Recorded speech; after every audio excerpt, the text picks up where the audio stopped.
Nobody knew Quicktuft would return to seek vengeance on KelpClan. Nobody but Tabasco. She knew there would be a raid. She could feel it in her pelt, the prickling of the dark forest claws digging into her as his evilness drew closer. It must be tonight, she thought. The moon was nearly full over the beach, making it as bright as daylight. The waves gently lapped against the shore, a peaceful sound that Tabasco would always cherish. Hopefully StarClan has a beach, she thought, as she recognized the familiar figures walking towards her in the night. Her kits and the young medicine cat Beluga Pelt agreed to meet her here, but none of them knew why. Bloompaw yawned. Couldn't we have had this family meeting in our nests? It's not really a family meeting, is it? Blackpaw mumbled with a sharp glance at Beluga Pelt. The young medicine cat slunk to the back of the group of apprentices, casting a bitter glance towards Blackpaw. I invited all of you for a reason, she grumbled. I have a very important mission for all of you. The apprentices' ears shot forward with excitement. Tabasco was their mother, but she was also the deputy. What kind of mission would the deputy have for the young cats? Tabasco took a deep breath and looked out over the horizon as she spoke, her voice shaking. I need all 6 of you to travel as far up the beach as you can.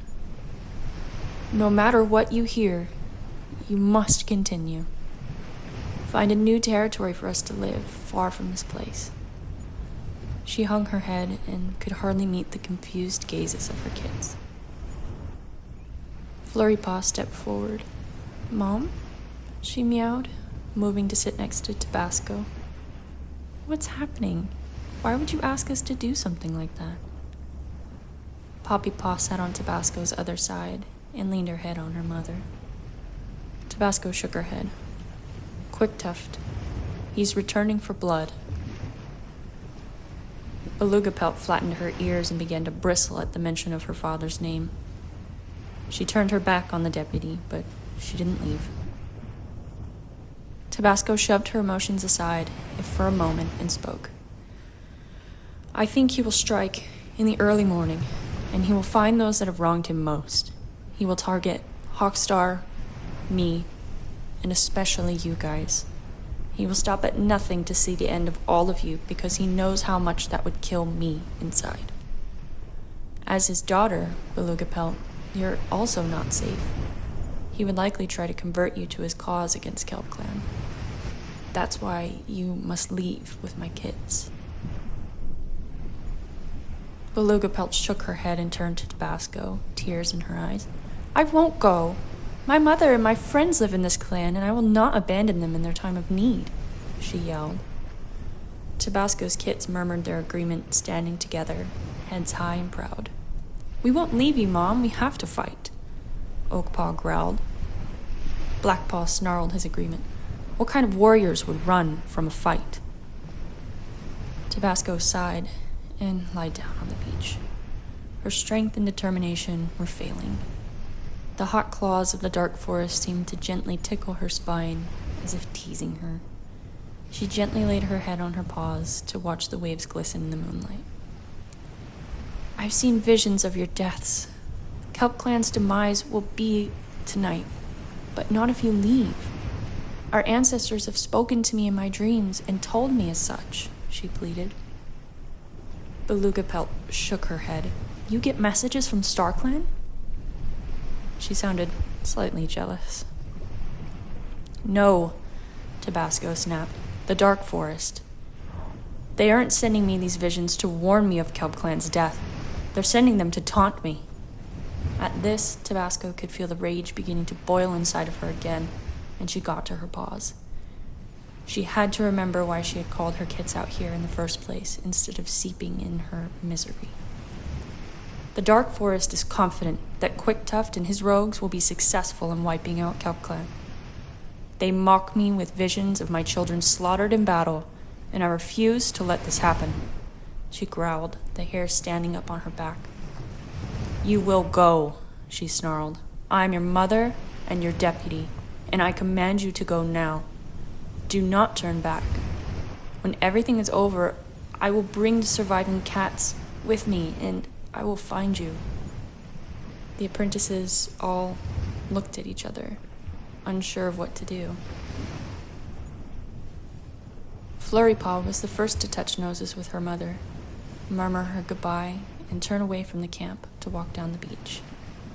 She was the most inexperienced of the apprentices, but she was the most dedicated to Tabasco. Flurrypaw would follow her mother's orders without question every time. Next, Bloompaw, who gave his mom a few licks on the cheek before following his smaller sister. Poppypaw rubbed herself against her mother, purring softly before patting down the beach, her head and tail low. Finally, Oakpaw and Blackpaw, the strongest of the kits, stood in front of their mother. Blackpaw, usually emotionless, shed a single tear before resting his head on Tabasco's shoulder. "I'll never forget you," he murmured, and sulked off before any more tears could fall. Tabasco looked at her final son, Oakpaw, who shook his head. "I don't agree with this. We should all stay and fight. The clan will need another medicine cat's help," he growled, gesturing at Beluga Pelt behind him. Although she knew he was right, Tabasco had given so much of herself to this clan. She felt she deserved this act of selfishness. She was allowed to whisk her kits away to safety, surely. Deep in her core, she knew she was going back to KelpClan to die for her clanmates, and she refused for her kits to suffer the same fates. "I know, Oakpaw," Tabasco sighed, "but I have no choice. You and your siblings are only 7 moons old. You will not survive a battle like this, no matter how tough you think you are. Knowing that you're safe is the only way I will have peace in this fight." The young Tom still shook his head and couldn't meet his mother's gaze. "Take good care of them for me," Tabasco purred and gave her son a lick on the forehead. Oakpaw exhaled. "I will," he said, and walked off towards his waiting siblings. The last cat was Beluga Pelt, who sat staring at the deputy. She was terrified and furious and uncertain as tears rolled down her cheeks and her hackles stood on end. "How could you ask me to do such a thing?" she spat. "You aren't safe when Quick Tough comes. He wouldn't kill you, but he would take you prisoner," Tabasco explained. "This is for your own good." Beluga Pelt shook her head and grit her teeth. "I would accept being a prisoner if it meant I had the chance to protect my clanmates. I have friends in KelpClan, and they don't even know Quick Tough is coming. I'm sorry to ask this of you, but I will do everything I can to protect this clan. When I go back, I will wake up the camp and prepare them for battle. You need to leave, though. My kits cannot speak to StarClan. They need a guide to help them find the right home."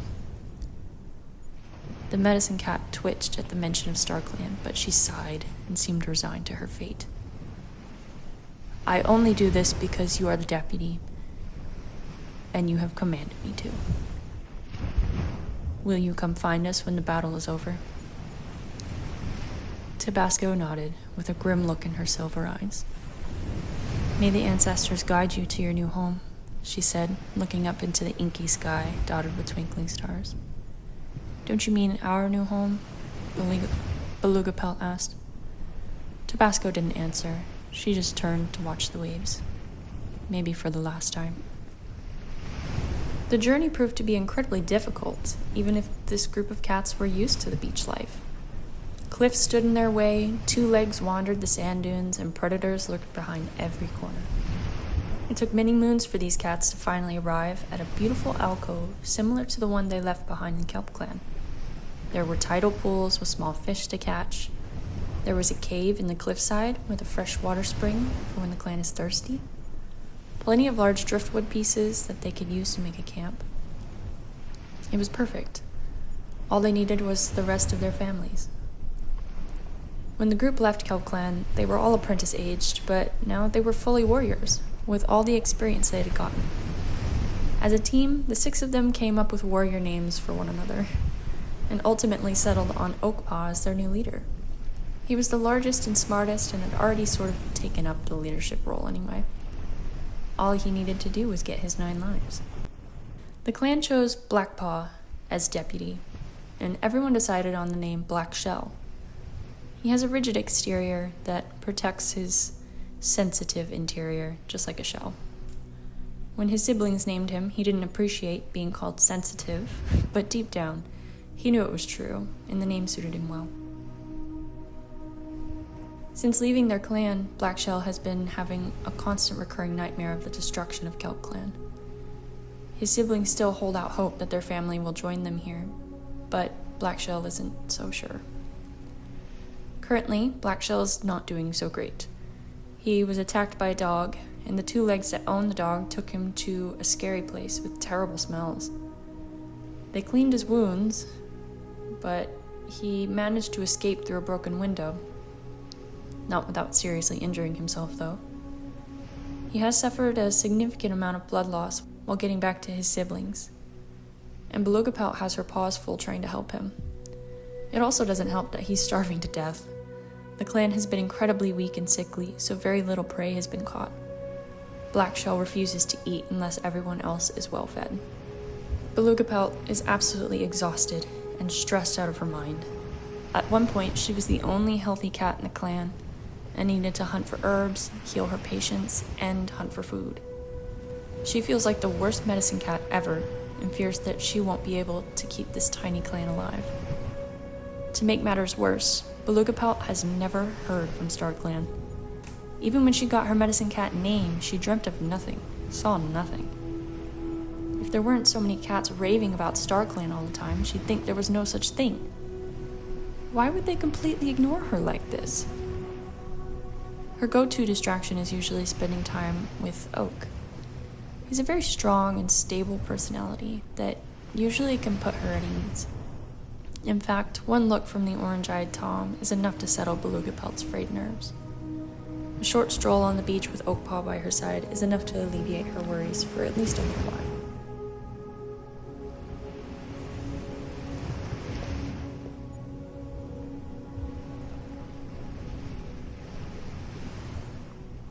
Poppy Paw was named Poppy Tail because while on their journey to the new territory, she nearly lost her tail to a coyote. It was a close call, but the rest of the clan rallied to rescue her. Also on the journey, Poppy Tail's curious, free-spirited nature led her into a tunnel that promptly collapsed on her.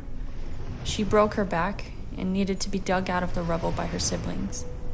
She was unconscious for several days and had to be carried on another cat's back for moons while they traveled. The pain was immeasurable with every step Poppy's ride took. She thought maybe it would have been better if she had died. Once they finally reached their new home, slowly but surely, Poppy began to heal until she was finally back to normal. Well, as normal as you can be. When trying to decide on a name for her, Black Shell cheekily suggested the name Poppy Cave. Everyone thought it was funny in a dark sort of way, but ultimately Poppy thought Tail had a better ring to it. It's a reminder for her to watch her own tail. Secretly, Poppy Tail's favorite brother is Bloom, although it's not really a secret because they're always hanging out together. They get into a lot of trouble together and are always snickering with each other in the camp.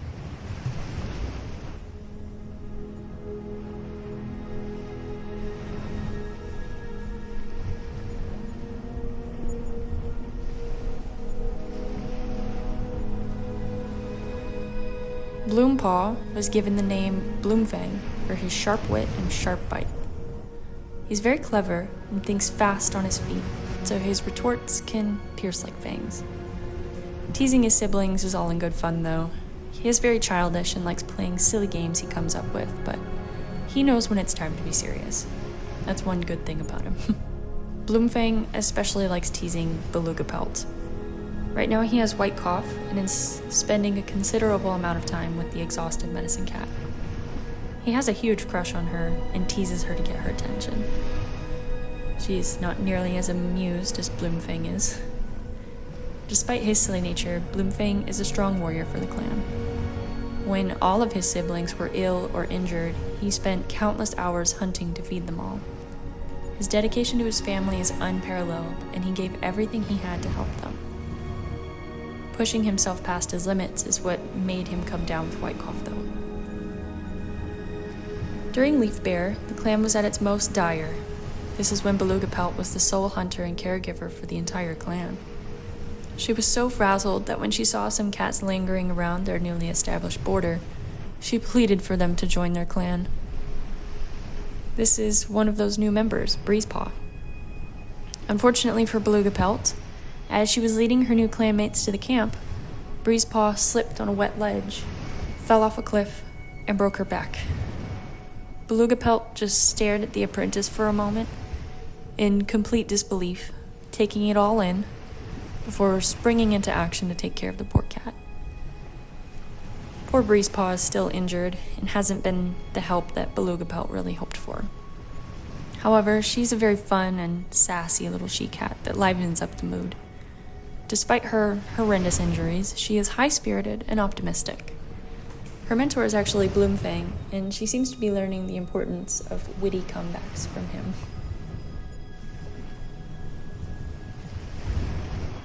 The cat who has probably saved this clan is Tamale.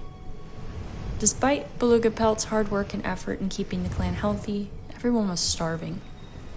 Tamale found this to be unacceptable and set to work straight away trying to assist with hunting. He is a great hunter and is very clever.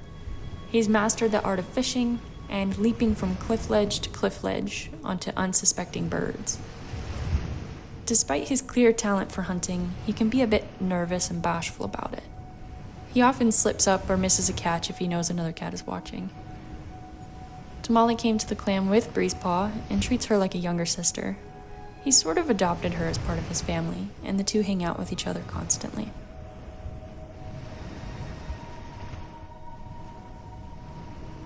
Flurrypaw was given the name Flurryfur because her coat looks like a flurry of snow.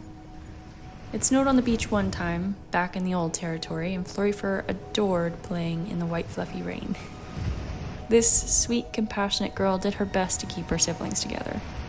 She should have been a mediator, considering how often she would ease battles between her siblings.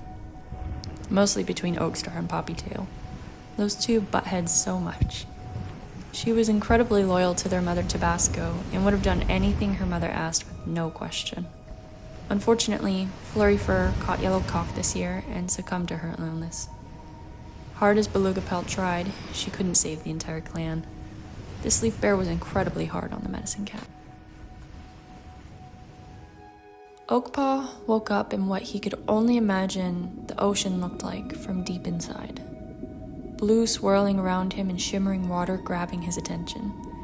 Silvery sparkling fish flitted in and out of his vision as someone cleared their throat behind him. Oakpaw turned around to see a cat he didn't recognize. A gray tabby with a collar, except he was nearly as liquid as the water around them. His form faded in and out with the glittering blue of the ocean. "My name is Petunia Pelt," the cat introduced himself. "I believe you're Oakpaw? Shame we never met in life." Oakpaw glanced around. "Where am I? Is this StarClan?" he asked. Petunia Pelt smiled and nodded. "It is, and I'm here to give you the first of your 9 lives." Oakpaw felt the fur on his pelt tingle as the blue tom reached out and touched his nose to Oakpaw's forehead. "Oakpaw, I give you a life for compassion. May you lead with sympathy and with a concern for the well-being of others, in and outside of your clan." Oakpaw shut his eyes and felt a chill wash over him. When he opened them, Petunia Pelt was gone, and in his place was an old, familiar face. His old mentor, Silverback. Oakpaw rushed toward the she-cat and nuzzled into her cheek. "Silverback, what happened?" he exclaimed. "Did Quicktuff come? Did my mother survive the attack?" A million questions swarmed through his mind, but Silverback only sighed. "Oakpaw, you have grown into a strong and intelligent leader. I wish to give you a life of resilience. The waves will come crashing down on you, and you will lose much in your life, as you already have, and I have," she said, looking down. "But I hope this life gives you the strength to continue new each day." She touched her nose to his forehead, and another chill shuddered Oakpaw's body. Oakpaw felt his heart ache as the next cat stepped forward. Flurryfur was beautiful in the blueness, her coat glistening like snow. "Hi, brother," she purred and licked his cheek. "I want to give you a life as well, if that's okay," she said. Oakpaw nodded fervently. "Please," he meowed, a tremble in his voice. Flurryfur stepped forward and pushed her forehead firmly against Oakpaw's. "I give you this life for family. May they be at your side no matter the circumstances." She paused and took a deep, trembling breath. "I will be at your side no matter the circumstances." Oakpaw could feel his teeth grinding as he choked back tears. He opened his eyes, and a large black she-cat took Flurryfur's place. And Oakpaw couldn't help feeling disappointed. Would he ever see his sister again? Grass Eye used to babysit Oakpaw and his siblings when they were very small, so he had some warm memories of the old fluffy she-cat. "My, have you grown," she chuckled and placed her nose on his forehead. "I would like to bestow this life upon you with love. I hope you come to learn that love has many forms, and you should love your clan as dearly as you love your departed sister. Love them with all your heart." Oakpaw could feel the pain in Grass Eye's voice as she spoke. He could recall the stories she told him when he was a kid about her favorite apprentice, Shivering Dash. Oakpaw wondered if maybe she was here somewhere too. As another life rippled through Oakpaw's coat, he could sense a new cat's arrival. "Sky Song," he purred. The old white Tom stood stoic in front of him and swished his tail softly. "Hello again, Oakpaw. I believe I owe you a life," he said sternly. "I did my best to live a life of deep devotion and loyalty to KelpClan, and the life I give you should be no different. Go forward and stand by your clanmates no matter how difficult it may be. Many things will stand in your way, but you can't let them stop you from doing what is best for your clan." Skysong touched his nose to Oakpaw's forehead, and it felt like a breath of fresh air rushing through his lungs. The next cat smiled warmly at Oakpaw as he opened his eyes, but he couldn't help but feel his heart drop. "Beluga Pelt is going to be devastated," he mumbled, hanging his head. Yellowdrift purred softly. "My daughter is a strong cat." "She misses you," Oakpaw murmured. Yellowdrift nodded. "I know. I've seen it." She moved toward him and lifted his chin with her paw. "I'm here to give you a life for clear vision." Her warm eyes glistened as she spoke. "My vision was clouded for many moons, but you will be better than I was. I hope you have the strength to see with unclouded judgment and make decisions with a sound mind." Oakpaw nodded and closed his eyes as Yellowdrift touched her nose to his. It was cold and sent a shiver down his spine into his nub tail. When he opened his eyes, there was nobody there. That was only 6 lives. Did he do something wrong? Oakpaw began to panic and glanced around desperately for the next cat. "Boo!" a voice echoed, and Oakpaw whirled around to find a very young apprentice had snuck up behind him. Oakpaw shook his head and took a deep breath. "You scared me, Basspaw. I thought everyone had left me." He chuckled and cuffed the apprentice over the ear. Basspaw cackled and pranced around him. "You missed the pranks I used to play on you," she giggled. "I'm here to give you a life for playfulness, if you couldn't guess." And she pointed her nose up to him. Oakpaw chuckled. "I expect nothing less," he said, bending down to touch her nose with his. Oakpaw used to play with Basspaw when he was very young, and he was very sad to see her go when she unfortunately passed away. In a wave of cold air, Basspaw was gone, and replacing her was a tired-looking yellow Tom. Despite being in StarClan, Hawkstar looked old and exhausted. His body was beaten and bruised, and he met Oakpaw's eyes with a cold stare. "You may have a life for playfulness now, but do not let that be your guiding light. There is a time and a place for a playful spirit, and it's rare." Oakpaw could hear the bitterness in Hawkstar's voice. The old leader was clearly talking to himself more than Oakpaw, but the younger cat still hung on every one of Hawkstar's words. I give you a life of responsibility. As the leader, you have a duty to your clan, to keep them safe and happy. I pray you are more successful than I ever was. He sighed and touched Oakpaw's forehead before vanishing. Oakpaw wished he could have said something to the grieving leader, but he was gone in an instant. His presence left nothing but an emptiness.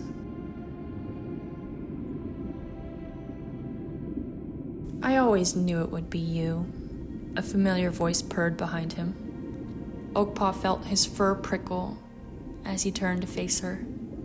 Tabasco's silver coat glistened in the blueness as she gazed at her son affectionately. Your siblings are all competent warriors, of course, but you've always been a natural leader. Oakpaw rushed forward and snuggled himself into his mother's chest fur. She smelled like the sand in the ocean, just as he remembered. What happened, Mom? He asked. Tabasco took a deep breath. It was as I said it would be. Oakpaw's heart dropped. He knew what that meant. They were all gone. Quite out? He asked. Tabasco shook her head. With any luck, he's dead, but I can't be certain. Watch your back and your clan, Oakpaw. Give them everything you have. I give you a life of sacrifice. As a leader, you must be willing to do whatever it takes to save the ones you love. Oakpaw felt his eyes welling up with tears. How am I supposed to accept this life if I couldn't do whatever it took to save you? He squeaked. Tabasco licked her son's head between phrases. Don't let my sacrifice be in vain. I'm gone, but now it's your turn to protect the ones we love. Oakpaw stepped back to look his mother in the eyes. I love you, Mom, he said. With a warm smile, Tabasco stepped forward. I love you too, she purred, and touched her nose to his forehead. A shiver ran down Oakstar's spine, and he woke with a start next to the babbling spring within the camp's cave. Oakpaw was chosen as leader by his siblings because he's the most level-headed of them all. He doesn't mind being chosen to be leader and likes the responsibilities, actually. He was always the leader of their sibling group back in the old territory, so it just made sense for him to be the new leader. It wasn't an easy process to get here, though. On their journey to their new home, Oakstar was badly injured by a dog, the same one that injured Blackshell and caused him to be taken by Two Legs. Oakstar narrowly escaped, but not without some injuries. He and his siblings mourned Blackshell's loss for days, until the poor bleeding Tom came back covered in wounds. They were all elated to see Blackshell back, and prayed to StarClan, thanking them for bringing him home.